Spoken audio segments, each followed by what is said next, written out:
आदरणीय कर्मचारी माझे मित्र नंदक राजा, आदरणीय कर्मचारी माझे मित्र कमल शुद्धी, उपस्थित असलेले कर्मचारी कुशल बल, तसेच माझे बालपणीचे मित्र मित्र उमेश आणि सर्व मित्र पूर्ण जय भीम. हे जे काही टॉक आहे त्याला काही प्रवचन म्हणता येणार नाही, परंतु आज काल ग्रुपवर एक मेसेज आला होता आमच्या ग्रुपवर की कोणी प्रवचन देऊ इच्छिते का. तर मी पण वाचला आणि काही वेळ नसल्यामुळे मी रिस्पॉन्स केला नाही त्या मेसेजला. परंतु काल मी दिवसभर इकडे होतो आणि त्याच्यामुळे मला असं वाटलं नाही की मला शक्य होईल इकडे येणं, कारण माझी संध्याकाळची ड्युटी होती. परंतु मला ती संधी आली अचानक, मला आज सकाळी ड्युटीला बोलवण्यात आलं. मी ते स्वीकारलं. मग विचार केला की आपण म्हणायची सकाळची ड्युटी जर आहे तर संध्याकाळी आपण संधी आहे आपल्याला, आपण घरी करणार तरी काय. संध्याकाळी असा वेळ जायला कुठेतरी मुलांना घेऊन गाडीवर आपण फिरणार, इकडे तिकडे जाणार, वेळ जाईल. परंतु ही आपल्याला संधी आहे, म्हणजे जसं म्हणतो ना आपण सोन्यासारखी संधी आहे ना, सोन्यासारख्या लोकांना भेटतं पण नाही. तर म्हटलं एक वेळ पण हे होईल आणि आपल्याला जो काही आपला भाग राहिलेला होता माझ्या मागच्या प्रवचनाचा कृतज्ञता, याच्यामध्ये मी त्यावेळी फक्त अर्ध्या काहीतरी ठेवलेलं होतं मुद्दामच. तर मला असं वाटलं नाही की ते त्यावेळी सर्वच घेतलं पाहिजे आणि म्हणून मी पहिला जो काही भाग होता मी त्याला भाग 1 असं नाव दिलं. आणि मी काल त्या प्रश्नाला उत्तर दिलं की मी जे काही आज जो काही धम्म प्रशिक्षण वर्ग आहे त्या वर्गामध्ये मी माझा जो भाग 2 आहे तो भाग 2 मी मांडणार आहे आणि विषय कृतज्ञता हा असणार. तर आपण कदाचित काही लोक त्या वर्गामध्ये होते आणि त्याच्यामध्ये मी बोललो होतो कृतज्ञतेविषयी की कृतज्ञता काय आहे ती व्याख्या पण मी त्यावेळी सांगितली होती की कृतज्ञतेचा अर्थ मी सांगितलेला होता की कृतज्ञता नेमकं कशाला म्हटलं आहे किंवा शब्दशः अर्थ सुद्धा मी त्याचा सांगितलेला होता. आणि पुढे पाहताना हे पाहिलं होतं की आपण कृतज्ञता कुणाची व्यक्त केली पाहिजे नाही का. कृतज्ञता व्यक्त करताना आपल्यामध्ये कोणता भाव असला पाहिजे नाही का. आणि आपण बघितलं की कृतज्ञता हा काही साधी गोष्ट नाहीये, त्याच्यासाठी त्याला जे काही आध्यात्मिक प्रगतीसाठी टाकलेले प्रभावी पाऊल असं म्हणतात. तर ती साधी गोष्ट नाही, आध्यात्मिक प्रगतीसाठी टाकलेले प्रभावी पाऊल नाही का. तर जेव्हा आपण बघितलं की जेव्हा बुद्धांना सिद्धार्थ गौतमांना बुद्धत्व प्राप्त होते आणि ते बुद्धत्व प्राप्तीनंतर जो काही बोधिवृक्ष आहे त्या बोधिवृक्षाकडे काही दिवस एकसारखं पाहत राहतात आणि त्यात लावून पाहत राहतात आणि कृतज्ञता व्यक्त करतात की तुझ्यामुळे मला आश्रय मिळाला, मला उन्हापासून संरक्षण झालं, पावसापासून माझं संरक्षण झालं. तर ते एक निसर्गाची नाही का, निसर्गाची सुद्धा बुद्ध कृतज्ञता व्यक्त करतात. त्यानंतर आपण बघितलं की आपण आईवडिलांची सुद्धा कृतज्ञता व्यक्त केली पाहिजे असं आपण पाहिलं नाही का मागच्या उजळणीमध्ये की आईवडिलांनी आपल्याला जन्म दिलाय, आपलं संगोपन केलंय त्यांनी नाही का. आपण जोपर्यंत स्वतः सगळ्या गोष्टी आपल्या जगामध्ये आपण करू शकत नाही तोपर्यंत त्यांनी आपलं सांभाळ केलेलं आहे, त्यांनी आपल्याला संरक्षण केलं आहे, त्यांनी आपल्याला समाजात व्यवस्थित एक व्यक्ती किंवा एक माणूस होण्याकरिता त्यांनी आपल्याला मदत केलेली आहे. तेव्हा आपण त्यांचं सुद्धा कृतज्ञता व्यक्त केली पाहिजे असं पाहिलं आहे.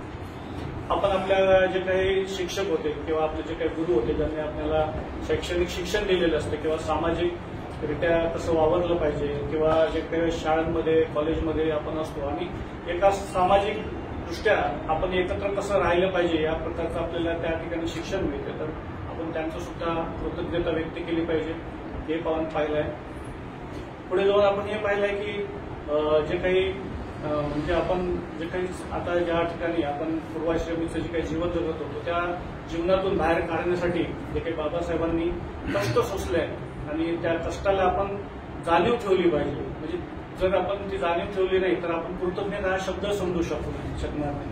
कारण ज्या ठिकाणी ज्या अर्थी आज आपण जे काही चांगल्या दर्जाचं जीवन जगतो दर्जेदार जीवन जगतो आपण नाही का. आज जी काही आपली पूर्वी जी काही आपल्या पूर्वजांची किंवा जी अवस्था होती तशी अवस्था आपल्याला नाही आहे. तसे दिवस आपण पाहू पण शकलेलो नाही असं म्हणता येईल. आपण खूप चांगल्या कंडिशनमध्ये राहतो, आपण खूप चांगल्या वातावरणामध्ये राहतो, आपण सर्वजण एकत्र येत आहोत, या ठिकाणी बसू शकत आहोत. ही बाबासाहेबांची पुण्य आहे. बाबासाहेबांची असं म्हणता येईल की आपण कितीही कृतज्ञता व्यक्त केली तरी ती कमी पडेल.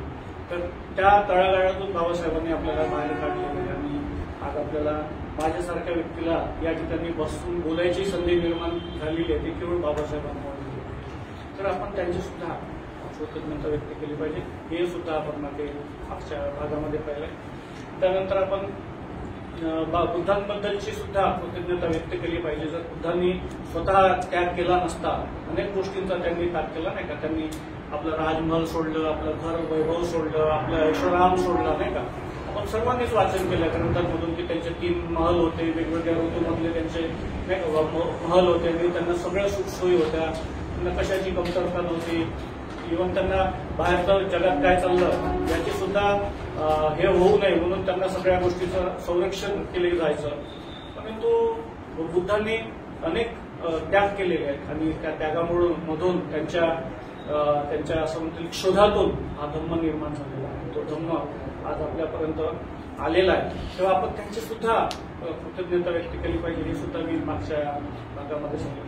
आता इथून पुढे आपण एका विशेष अशा बाबींकडे वळणार आहे. विषय तोच, परंतु आपण कृतज्ञता व्यक्त सुद्धा कशी केली पाहिजे या भागाकडे वळणार की कृतज्ञता आपण म्हणतो की शब्दांनी व्यक्त करू शकतो आपण, परंतु तेवढंसं पुरेसं होत नाही. कृतज्ञता व्यक्त करण्यासाठी अनेक बाबीमधून जावं लागतं. तर पहिल्या ज्या प्रवचनामध्ये मी बोललो होतो की आपण शब्दशः सुद्धा त्याचा अर्थ पाहिलेला होता आणि आता आपण इथे पुढे पाहणार आहोत की मागच्या प्रवचनामध्ये मी मुद्दामच एक भाग सोडला होता आणि तो भाग मी बनते संरक्षितांबद्दलचा कृतज्ञतेचा भाग त्यावेळी वगळला होता. कारण मला असं वाटत नव्हतं की त्या 30-35 मिनिटाच्या सगळ्यांना न्याय देता येईल आणि माझ्या जीवनामध्ये जे काही बनते संरक्षितांचं महत्व आहे ते मी फक्त तेवढ्या वेळेमध्ये होणार नाही असं मला वाटलं आणि मी त्याच्यासाठी विशेष वेळ द्यायला पाहिजे. कारण बनते संरक्षितांचा हा जन्मशताब्दी वर्ष आहे आणि त्या जन्मशताब्दी वर्षाच्या निमित्तानं मी माझ्या मित्रांच्या समोर, मी माझ्या परिवाराच्या समोर मी काहीतरी माझ्या जीवनामध्ये त्यांचं काय महत्व आहे, माझ्या जीवनाला त्यांच्या शिकवणीमुळे किंवा त्यांना वाचल्यामुळे किंवा त्यांना पाहिल्यामुळे किंवा त्यांना स्पर्श केल्यामुळे माझ्या जीवनामध्ये काय काय बदल घडले आहे आणि मी होत्याचा नव्हता कसा झालो आहे, नव्हत्याचा होता कसा झालो आहे हे मला सांगायला खूप आवडेल. आता मला स्पष्ट आणि सरळ यासाठी सांगायला आवडेल कारण इथं माझा मित्र आहे उमेश गायकवाड आणि तुम्हाला खूप जवळून अगदी जवळून ओळखतो. जेव्हा आम्ही शालेय जीवनामध्ये एकत्र होतो नाही का, आम्ही कम्युनिटी पण एकत्र राहायचो आणि तेव्हापासून तो मला ओळखतो आणि म्हणून मला जे काही बोलायचं असेल ते मला एकदम स्पष्ट, सरळ आणि सत्य बोलावं लागणार आहे आणि तेच आपलं असलं पाहिजे. जे काही कृतज्ञता व्यक्त करताना आपल्याला असं कुठलंही घेतो घेऊन नाही जमणार. जे आहे ते सांगता आलं पाहिजे आणि ते स्पष्ट पण असलं पाहिजे. मला एक माझ्या बालपणीची गोष्ट सांगावीशी वाटते आणि तिथून मी बनते संरक्षितांबद्दलची माझ्या जीवनात काय महत्व आहे आणि मी कशी कृतज्ञता व्यक्त करतो ते मी सांगतो. बालपणी मी खूप छोटा होतो, कदाचित आर्या एवढा मी असेल आणि माझे वडील रेल्वेमध्ये होते आणि बनते संरक्षित जेव्हा आमच्या वर्धेला येणार होते विहाराच्या किंवा हॉस्टेलच्या उद्घाटनासाठी, तर माझे आई वडील कदाचित आमच्या वयाचे असतील आणि मी तेवढा असेल. तर ते आम्ही एका छोट्याशा घरामध्ये राहायचो, जे मातीचं घर असते तशा घरामध्ये राहायचो. त्याला रोज सारवण वगैरे करावं लागायचं, तशा घरामध्ये आम्ही राहायचो. तर आणि माझे आई वडील तरुण आमच्या वयातले होते आणि ते सगळे झपाटलेले होते, संघाच्या प्रेरणेने झपाटलेले होते आणि आमच्या घरासमोरून काही आठवड्यातून एक वेळा म्हणजे वर्गाला जायचे लोक तसे निळे युनिफॉर्म घालून जायचे. तर मी त्यांना असं वाटायचं की जे टीव्हीमध्ये गाणे वगैरे म्हणणारे लोक असतात, एकसारखे ड्रेस घालतात, तेच लोक आहेत असं. पण ते निळी साडी निळं घालून ते बरोबर सोमवारी वर्गाला जायचे. एका शाळेमध्ये 3-4 किलोमीटर जाणार, 3-4 किलोमीटर जाणार असं राहायचं. माझे आई वडील सुद्धा त्या वर्गाला जायचे, मी पण त्यांच्यासोबत जायचो. तर मला ती फक्त जायचं आणि यायचं एवढंच राहायचं. फक्त मला चांगलं वाटायचं ते पूजा म्हणायला वगैरे. मी तेव्हाच पूजा वगैरे माझ्या पाठ झालेल्या लहानपणीच. पण बरं वाटायचं की हे चांगली लोक आहेत, चांगलं ही एक प्रभाव होता माझ्यावर. दुसऱ्यांदा म्हणजे घटना अशी घडली की जेव्हा बनते संरक्षित त्या वर्धेला आले आणि आमच्या घराच्या बाजूला एक ग्राउंड होतं, मी यांना दाखवलंय ते ग्राउंड. इथे बनते संरक्षित पहिल्यांदा आले होते, मी त्यांना इथे पहिल्यांदा पाहिलंय आणि पहिल्यांदा त्यांना ऐकलंय. ही जागा खूप महत्वाची आहे आणि त्या आमच्या हॉस्टेलच्या थोडं बाजूलाच ती जागा आहे आणि मोकळी जागा होती त्यावेळी, खूप मोकळी होती. आता बरेच घरं वगैरे बनले. बनते संरक्षित पहिल्यांदा त्या ठिकाणी आले होते आणि त्यांनी प्रवचन दिलं होतं. मला त्यातलं काय आठवत नाही, पण मी बनतेंना समोर पहिल्यांदा पाहिलं होतं. कारण आम्ही त्या जवळपास एरियातले असल्यामुळे आणि माझं घर जवळ असल्यामुळे मला असं वाटतं माझ्या आई वडिलांनी हे सगळं साफ केलं. ग्राउंड 8 दिवस इथे झाड साफ सगळं त्यांनी केलेलं असायचं. ते सगळे मिळून यायचे एकत्र, सगळं ग्राउंड साफ करणे, माती टाकणे, खड्डे बुजवणे, ते दगड वगैरे काढणे, हे सगळं काम ते करायचे. आम्ही पण जायचो. तर आम्हाला त्यावेळेस वाटायचं इथं कुणीतरी विशेष व्यक्ती येणार, म्हणजे तो या जगातला नाहीच आहे, म्हणजे अशी राहायचं काहीतरी विशेष व्यक्ती येणार आहे, बाहेर देशातून येणार आहे. बाहेर देशातला व्यक्ती आपण कधी पाहिलेला नाही ना त्यावेळी, तर काहीतरी विशेष व्यक्ती येणार आहे. आणि आम्हाला असं सांगितलं की तो खूप मोठा माणूस इथे येणार. आणि मी लहानपणी मोठा माणूस म्हणजे माझा एक हे होता की तो माणूस स्वर्गातला माणूस असेल मोठा म्हटल्यानंतर, म्हणजे काहीतरी ह्या पृथ्वीवर काहीतरी नवीन घडणार आहे, काहीतरी अवतरणार आहे आणि ते आपल्याला पाहायला मिळणार. मी पण उत्सुक होतो त्यावेळी. पण मी बनतेंना पाहिलं, त्यांचा एक मॅच्युअर आवाज मला ऐकायला मिळाला. आपण कधी बनतेंचे टेप ऐका किंवा बनतेंचे प्रवचन ऐका, तो जो आवाज आहे ना बनतेंचा तो खूप युनिक आहे. म्हणजे त्यांचा जो कंठाचा स्वर म्हणते, स्वर जो आहे खूप युनिक आहे की आपण लगेच त्यांना जेव्हा ऐकायला लागतो, वाचतो आपण, तर जेव्हा बनतेंना ऐकतो ना आपण, तर आपण ते ऐकतच राहतो. तर असं स्मूथ त्यांचा एक आवाज आणि स्पेसिफिक टोन आहे त्यांच्या आवाजाला. ती टोन खरंच ऐकण्यासारखी असते. तुम्ही तासभर जरी ऐकलं तरी ऐकत राहावं वाटते. तसेच मला लोकमित्रांची जे काही प्रवचन आहे ते खूप ऐकत राहावं असं वाटतं. ते तासभर बोलले तरी असं वाटते आता सुरू केली, ते 1.5 तास बोलले तरी आता सुरू केली, काहीतरी नवीन येत राहते. मी बनते संरक्षितांना तेव्हा पहिल्यांदा पाहिलं होतं आणि पूर्वीचे जे काही कर्मचारी विमल कीर्ती होते त्यांचं ट्रान्सलेशन करत होतं. त्यानंतर मी बनते संरक्षकांना दुसऱ्यांदा पाहिलं ते वर्धेमध्ये एक विदर्भ दौरा होता आणि त्या विदर्भ दौऱ्यामध्ये माझे वडील रेल्वेत होते आणि ते रेल्वे पूर्ण ट्रेन सजवल्या गेली होती आणि वर्धेतून ती ट्रेन नागपूरला जाणार होती. त्या गाडीमध्ये ते होते आणि माझे वडील रेल्वेत होते, तर मला एक संधी होती त्या डब्यामध्ये जाऊन त्यांना फूल द्यायची. माझ्या वडिलांनी मला जेव्हा स्टेशनवर गाडी आली, आम्ही सगळे नारे देत होतो तिथे. मला काय ते मी गर्दीसोबत गेलेलो होतो, मला काही तेवढं समजायचं नाही, परंतु तेव्हा असं वाटत होतं की ते जे बनते होते त्यांना आता जवळून पाहायला मिळणार आहे. आपण ऐकलं होतं, ते काही माहित नाही काय तेव्हा बोलले किंवा काय, पण यावेळेस असं वाटतं आतमध्ये जायला मिळेल आणि मी ती संधी घेतली. वडिलांनी मला उचललं आणि त्या ट्रेनच्या डब्यात ढकलून दिलं की तू लवकर जा आणि फुलजून पडत नाही, गाडी सुरू होणार. आणि मी तेवढ्याच स्पीडने आतमध्ये गेलो.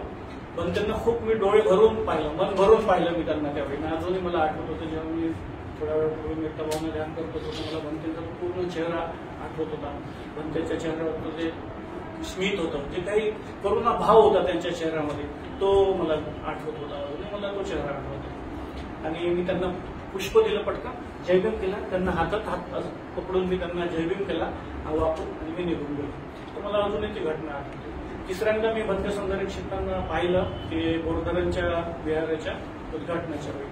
तेव्हा मी त्यांना अगदी जवळून पाहिलं, परंतु मी तेव्हा त्यांना स्पर्श केलेला नाही. त्यांना जवळ पाहिलं, म्हणजे जसं पंडालमध्ये पाहिलं, येता जाताना पाहिलं किंवा फुलं आम्ही त्यांच्या पायावर टाकताना तसं पाहिलं. तर माझ्या जीवनामध्ये बनते संरक्षकांची खूप मोठी प्रेरणा आहे.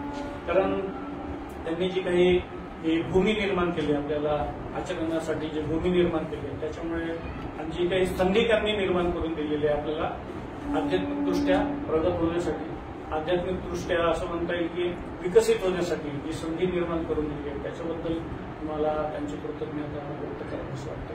आणि ही माझी जबाबदारी आहे की मी बनते संरक्षकांची कृतज्ञता व्यक्त केली पाहिजे. कारण जर बाबासाहेबांना अपेक्षित जो काही संघ होता किंवा जे काही समाज होता, जो काही त्यांना अपेक्षित असलेला एक व्यक्ती पाहिजे, बाबासाहेबांचं म्हणणं होतं की अशा प्रकारचा समाज असला पाहिजे. जर ती दिशा घेऊन जर बनतेंनी संपूर्ण प्रक्रिया घडवली नसती, अनेक वर्षांचा अभ्यास करून, अनेक वर्षांचे प्रयत्न करून जर त्यांनी ही प्रक्रिया घडवली नसती, तर मला वाटत नाही की ज्या घरांमध्ये आम्ही राहत होतो कदाचित मग आम्ही त्या घरातून बाहेर पडलो असतो. कारण ती व्हिजन माझ्या आईवडिलांना कळली नसती, ते त्यांना जीवन कसं जगलं पाहिजे, पुढे कसं आपलं जीवन उंचावलं पाहिजे. फक्त आर्थिकदृष्ट्याच उंचावून होत नाही जीवन, तर आपलं एक नाही का, एक असं म्हणतात की उत्क्रांत झालं पाहिजे, आपण त्यातून बाहेर पडता आलं पाहिजे. आपल्याला हे जरी समजलं पाहिजे की मी कशात आहे आता, हे समजणं सुद्धा खूप महत्वाचं. जर ते समजणारच नाही तर आपण प्रगती करू शकणार नाही, आपण पुढे जाणार नाही. तर ते समजणं ही संधी बनते संरक्षितांनी निर्माण करून दिलेली आहे की आपण गाव कुठे आहोत, आता आपण इथून आपल्याला कुठे जायचं आहे, हे जे काही शिक्षण आहे, जे काही प्रशिक्षण आहे किंवा जी काही पद्धती आहे ही बनते संरक्षितांनी निर्माण करून दिलेली आहे. आणि जे काही बाबासाहेबांचं विजन आहे नाही का, 1950च्या लेखामध्ये माहित आहे आपल्याला स्पष्ट लिहिलेलं आहे त्यांनी, तशाच्या तशा प्रकारे आपण जेव्हा पाहतो आणि वाचतो तर तो संघ आपल्या समोर येतो की अशाच्या अशा जसं बाबासाहेबांनी पाहिजे होतं अशा प्रकारचा व्यक्ती होण्याची जी काही परिस्थिती आहे ती बनते संरक्षितांनी निर्माण करून दिलेली आहे. आपल्याला संधी आहे की आपण या जी काही पद्धती आहे, जी काही नाही का सिस्टीम आहे, त्या सिस्टीममध्ये आपण इन्व्हॉल्व्ह झालं पाहिजे. आपण पूर्ण असं म्हणता येईल काया वाचा आणि मनाने आपण त्याच्यामध्ये सम्मिलित झालं पाहिजे, त्याचा भाग आपण झालो पाहिजे आणि आपल्याला होईल तशी मदत इतरांना पण करता आली पाहिजे. मी जेव्हा अजून मला पुढे एकांतवास, जेव्हा मी एकांतवासाला गेलो होतो त्यात माझा एक अनुभव असा होता. मी एकांतवासाला जायचं ठरवलं आणि मी एक आठवड्याचा एकांतवास 15 दिवस करून आलेलो होतो. तर त्याच्यामागे सुद्धा मला प्रेरणा होती बनते संरक्षितांची. मी जेव्हा एकांतवासाला जाण्याचा निर्णय घेतला तेव्हा मी खूप घाबरलेलो होतो, कारण मला घरी एकटा राहायला आवडते पण तसा एकटा राहायला नाही आवडत. म्हणजे समजा मुलं बाळाच्या रूममध्ये ना, आपण कधीतरी या रूममध्ये तास 2 तास किंवा वाचन, तसं एकटं राहणं ठीक आहे असं वाटायचं. आता मग थोडा वेळ राहू शकतो एकटं, पण एवढं एकटं म्हणजे खूपच झालं. आणि 15-15 दिवस एकटं राहायचं, स्वतः बनवून खायचं तो एक वेगळा कंटाळा, आपले कपडे धुवायचे तो एक कंटाळा, आळस, सगळ्याच गोष्टींवर एकदम कार्य करायची वेळ आली होती. म्हणजे आपण कधीतरी स्वयंपाक करणार आहे, कधीतरी एखादं नाही का लोडवर किचनमध्ये करणार आहे, आता सगळंच आलं आपल्यावर. तर मी विचार करतो की बनते संरक्षितांचं मी पुस्तकं गेले होते वाचायला आणि मग मी वाचायचो होतो. पण ते किती खडतड प्रवास करत होते, जेव्हा त्यांच्याजवळ कधी कधी पैसे पण नसायचे, पायी जावं लागायचं, जे प्रवासासाठी पण पैसे नसायचे, अशी पण अनेकदा वेळ आली. तर कित्येक किलोमीटर त्यांनी पायी प्रवास केलेला आपल्या मित्रांना घेऊन किंवा काही भिक्षूंसोबत. तर मला वाटायचं की बनते संरक्षितांनी आपलं जीवन उंचावण्यासाठी आपण काहीतरी ध्येय उराशी बाळगून, असं मला वाटायचं की आपल्यासाठी त्यांनी सगळे धावपळ केलेली आहे असं जाणवायचं मला. एवढं खडतर प्रवास केला आहे त्यांनी, संघ निर्माण केला आहे त्यांनी, पायी फिरले आहे, अनेक वेगवेगळ्या संप्रदायांचा अभ्यास केलेला आहे, त्यातून सगळं सारूपाने जे काही जे चांगलं येईल ते आपल्यासाठी आणलं आहे नाही का. जशी मधमाशी असते नाही का, बगीच्यामध्ये चांगल्या चांगल्या फुलांचा शोध घेते, या फुलातला थोडंसं, त्या फुलातलं थोडंसं, त्या सुंदर फुलातलं थोडंसं, त्या सुंदर फुलातलं थोडंसं, असं सगळं मध जमा करते.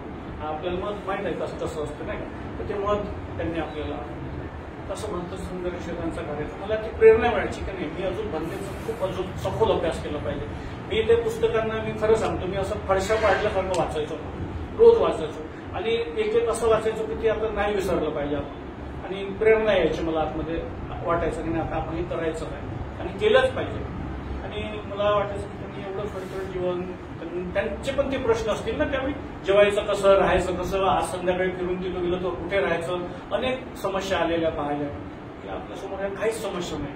आपल्याला चांगला पगार आहे, आपल्याला चांगलं घर आहे आणि फक्त ही संधी आहे मला स्वतःला सुधारवायची. कारण मला माहित आहे मी काय आहे नाही का, हे आपल्या स्वतःला माहित असतं मी काय आहे. मला पण त्या ठिकाणी एकांतवासामध्ये खूप कळायला लागायचं की मी काय आहे, घरच्यापेक्षा तिथे मला जास्त कळायला लागायचं की मी काय आहे. आणि मला कार्य करण्याची प्रेरणा मिळत होती बनते संरक्षितांच्या वाचनातून, त्यांच्या जे काही लेखन होतं त्याच्यातून मला प्रेरणा मिळत होती. आणि मी ठरवलं की नाही आता एक आठवडा मला पुरेसा नाही, ही संधी मला उद्या कधी मिळेल मला माहित नाही, उद्या माझा कसा दिवस असेल मला माहित नाही, उद्या मी घरी गेल्यानंतर मी कसा व्यस्त असेल मला माहित नाही, परंतु ही आता मला संधी आहे की मी अजून काही दिवस इथे राहिलं पाहिजे. आणि मी तो एकांतवास सुद्धा बनते संरक्षितांना समर्पित केला होता की नाही, मी बनते संरक्षितांना हा एकांतवास मी समर्पित करणार. आणि मग मी बरंच काही लिखाण केलं, बरेच मी प्रेरणाने त्या एकांतवासामधून लिखाण केलं, कारण मला कृतज्ञता निर्माण होत होती बनते संरक्षितांप्रती की ही एकांतवासाची कल्पना आली कुठून, बरोबर आहे की नाही. म्हणजे ते जरी भूतकाळात किंवा खूप आपण पुस्तकांमध्ये वाचले असेल, पण तो डायरेक्टली ती बनते संरक्षितांपुढे आपल्यापर्यंत आलेली आहे की आपण एकांतवास केला पाहिजे. आपण एकांतवासातून आपल्याला स्वतःला घडवू शकतो, आपण स्वतःला आतमध्ये व्यवस्थित पाहू शकतो, आपण स्वतःवर कार्य करू शकतो. ही जी काही म्हणते वारंवार सांगतात की आपण एकांतवासाला गेलं पाहिजे, एकांतवासामध्ये आपण लिखाण केलं पाहिजे किंवा स्वतःला बघता येतं. एक व्यक्ती म्हणून आपल्याला स्वतःला बघता येतं, आपल्याला दुरुस्त करता येतं, आपली स्वतःची डागडुजी करता येते आणि ती इतर नाही करू शकत. आपली स्वतःची डागडुजी आपल्या आईवडील आपली डागडुजी नाही करू शकत, आपली पत्नी आपली डागडुजी नाही करू शकत, आपले मुलं आपली डागडुजी नाही करू शकत. ती आपल्याला स्वतःच करणे आहे आणि ती स्वतःच केली सुद्धा पाहिजे. कारण जोपर्यंत आपण स्वतःला समजू शकत नाही तोपर्यंत आपण स्वतः कार्य सुद्धा करू शकत नाही. म्हणून ही संधी जी काही बंदी संरक्षकांनी निर्माण करून दिली होती, मला असं मला वाटत मला करून दिली आहे. इथे या ठिकाणी भाज्याच्या ठिकाणी कुटी आहे, त्या ठिकाणी ती परिस्थिती निर्माण करून दिली आहे. त्यांनी आपल्याला स्वतःकडे पाहायची ती कृतज्ञता व्यक्त होत होती की म्हणजे तुम्ही खूप महान काम केलं आहे की म्हणजे अशा माझ्यासारख्या लोकांना सुद्धा म्हणजे मला असं वाटतं की तुम्ही खूप आतमध्ये मला खूप खदखदायचं जेव्हा मी एकांतवासामध्ये होतो आणि मला असं वाटायचं की तुमच्यामुळे मला स्वतःला पाहता.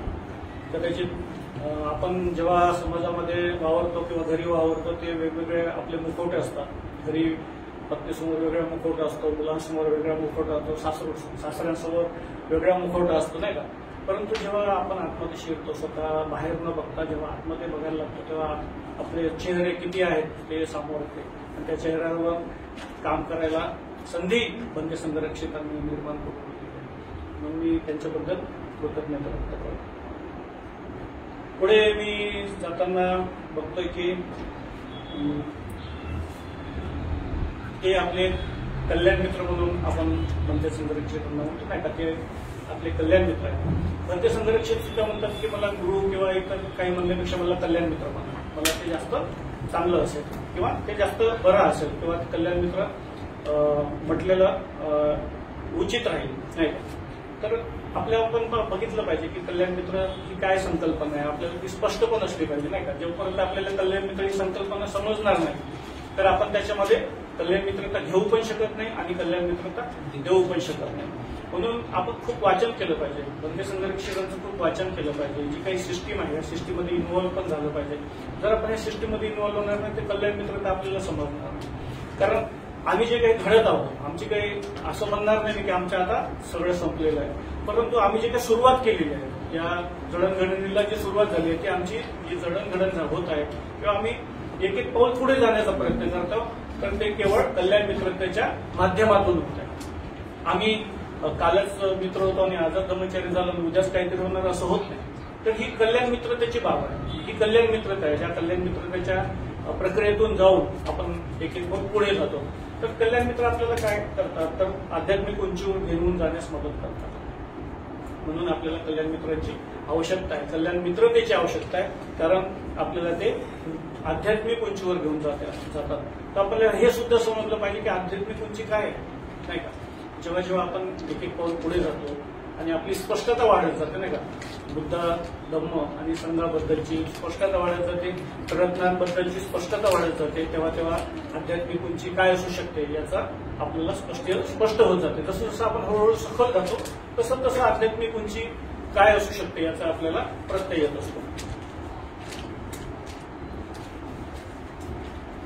पुढे कल्याण मित्र म्हणून आपण असं पाहतो की आध्यात्मिकदृष्ट्या अधिक प्रगत आहे नाही का असे अनुभवी व्यक्ती, आध्यात्मिकदृष्ट्या अधिक प्रगत किंवा आध्यात्मिकदृष्ट्या आपल्यापेक्षा प्रगत असं म्हणता येईल, आपल्यापेक्षा ते पुढे आहेत, त्यांना आपण कल्याण मित्र म्हणतो नाही का. बंदी संरक्षित आपल्या सर्वांचे कल्याण मित्र आहेत, सर्वांचे कल्याण मित्र आहेत. जे जे संघामध्ये आहेत किंवा जे जे पुढे येऊ इच्छितात त्या सर्वांचे ते कल्याण मित्र आहेत नाही का. त्यांचे आपण करुणा पाहिले, त्यांच्यामध्ये खूप मैत्री आणि करुणा आहे, खूप मोठ्या प्रमाणात त्यांच्यामध्ये करुणेचा भाव आहे आणि ही करुणा साधी नाही. आज आपण सगळीकडेच बघत आहे की त्यांनी अनेक वर्षापूर्वी संघाची स्थापना केली आहे आणि आपण याच्या एका छताखाली अनेक गावाचे लोक आहोत आपण.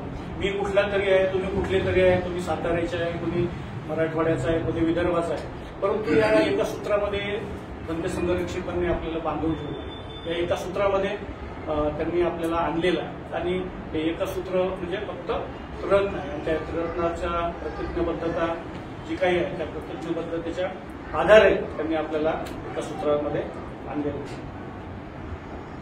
आपण पाहिलं की आताच पाहिलं आपण की बंदी संरक्षक हे कल्याण मित्र आहेत आणि जी काही कृतज्ञतेची भावना केवळ आपल्या अंतःकरणात ठेवून नाही जमणार, तर ती आपली व्यक्त पण झाली पाहिजे. पण आपण ती व्यक्त कशी करणार, तर आपण आपल्या शब्दामधून करू शकतो. अनेकदा आपण गाणी म्हणतो नाही का, बंधुक्षेत्रांवरती कधी गाणी म्हणतो, कविता म्हणतो नाही का, आपल्याला आवडीची असतात नाही का. तर मग आता जसं दम्मानी एक कविता म्हटली नाही का, किंवा एक काहीतरी स्टांजा लिहून आणलं, त्याची माझी मैत्री चांगली आहे तर त्याला वाटलं तर त्यांनी केलं, तर आपण पण अशा प्रकारे व्यक्त करू शकतो. आपण पूजा करू शकतो, आपण सप्तांग पूजा घेऊ शकतो, आपण ध्यान करू शकतो नाही का. तर आपण ह्या पद्धतीने सुद्धा कृतज्ञता व्यक्त करण्याचे हे माध्यम आहे. आपण शब्दातून पण करू शकतो आणि आपल्या कृतीतून करू शकतो. हे आपली कृती आहे. आपण वंदन करणे, पूजा घेणे, अभ्यास करणे, चिंतन करणे, हा सर्व कृती आहे. म्हणजे आपण कृतीतून सुद्धा जे काही कृतज्ञता आहे ते व्यक्त करू शकतो. पुढे आपण जे काही कृतज्ञता अभिव्यक्त होण्यासाठी काय करू शकतो, म्हणजे आपण कृतज्ञता व्यक्त करतो हे दिसायला पण पाहिजे ना. तर मग कल्याण मित्रांचे आपण गुणगान केले पाहिजे. जसं आता मी बोललो की आपण जर खरंच त्यांच्या प्रेमात पडत असू, खरंच त्यांना आपण जाणत असू, खरंच त्यांच्या प्रती आपली ओढ असेल तर आपण त्यांच्याबद्दल लिखाण करणारच करणार. आपण करण्यावर वाचून राहणार नाही. काहीतरी लिहावंसं वाटेल, काहीतरी सांगावं असं वाटेल त्यांच्याबद्दल, कारण त्यांना वारंवार जाणलं पाहिजे आपल्याला असं वाटत राहते. आणि म्हणून आपण काही ना काही त्यांच्याबद्दल लिहिलं पाहिजे, त्यांच्याबद्दल सांगितलं पाहिजे किंवा त्यांच्याबद्दल जाणलं पाहिजे आपण, असं वारंवार वाटतं नाही का. त्यांनी जो काही आपल्यापर्यंत धम्म पोहोचवलं, जी काही सिस्टीम पोहोचवली आहे ती सिस्टीम आपण आचरणात आणली पाहिजे. त्या आचरणाच्या माध्यमातून आपण पंचसंरक्षकांप्रती कृतज्ञता व्यक्त करू शकतो किंवा त्या कल्याण मित्रांप्रती आपण कृतज्ञता व्यक्त करू शकतो. पुढे आपण जी काही आपल्यामध्ये क्षमता आहे, प्रत्येकामध्ये एक पोटेन्शियल आहे नाही, एक क्षमता आहे प्रत्येकामध्ये, एक असं म्हणता येईल काही सुप्त गुण आहे आणि ते बीजरूपाने सर्वांमध्ये. तर आपण आपापल्या ज्या काही क्षमता आहे, कधी आपल्याकडे आर्थिक क्षमता आहे, बरोबर आहे, आपल्यामध्ये बौद्धिक क्षमता आहे, आपल्यामध्ये शारीरिक क्षमता आहे नाही का, आपल्यामध्ये अशा अनेक क्षमता आहेत. त्या क्षमतांचा उपयोग करून आपण धम्म हा इतरांपर्यंत कसा पोहोचेल त्या माध्यमातून, किंवा ज्या ज्या आपल्या क्षमता असतील, आपल्याला माहित असतात आपल्या क्षमता आहे, कोणाला चांगलं बोलता येतं, बोलण्याच्या माध्यमातून धम्म इतरांपर्यंत नेऊ शकतो. कोणामध्ये चांगली फ्रेंडशिप करण्याची ही असू शकते नाही का, तर ती फ्रेंडशिपच्या माध्यमातून तुम्ही धम्म इतरांपर्यंत नेऊ शकता नाही का. तर अशा प्रकारच्या ज्या काही आपल्या क्षमता आहेत त्या क्षमतांना ओळखून आणि त्यांना व्यवस्थित वृद्धिंगत करून आपण धम्म हा इतरांपर्यंत पोहोचू शकतो आणि अशा प्रकारे आपण कृतज्ञता व्यक्त करू शकतो. तर मला वाटते आजच्या दिवशी मी भरपूर बोललेलो आहे. मला एवढंच बोलायचं होतं. मी जास्त खूप तयारी पण केलेली नव्हती, वेळ पण कमी होता. मला वाटते एवढं इनफ आहे. अर्धा तासाच्या पलीकडे मी पण बोलू नये असं मला व्यक्तिगत वाटते. आणि तुम्ही मला सर्वांनी ऐकून घेतलं. माझ्या जे काही भावना होत्या मला असं वाटतं तुमच्यापर्यंत पोहोचल्या असतील. मी तो प्रयत्न केलेला आहे छोटासा. आणि जे काही माझ्या जीवनामध्ये जी काही आज मी चांगले दिवस बघतोय ते मी खरंच बनते संरक्षकांनी जी सिस्टीम निर्माण करून ठेवली आहे त्या सिस्टीममुळे मी या ठिकाणी आहे. तुमचा सर्वांनी मला ऐकून घेतलं त्याबद्दल मी आपल्या सर्वांचे खूप खूप धन्यवाद देतो. धन्यवाद करतो.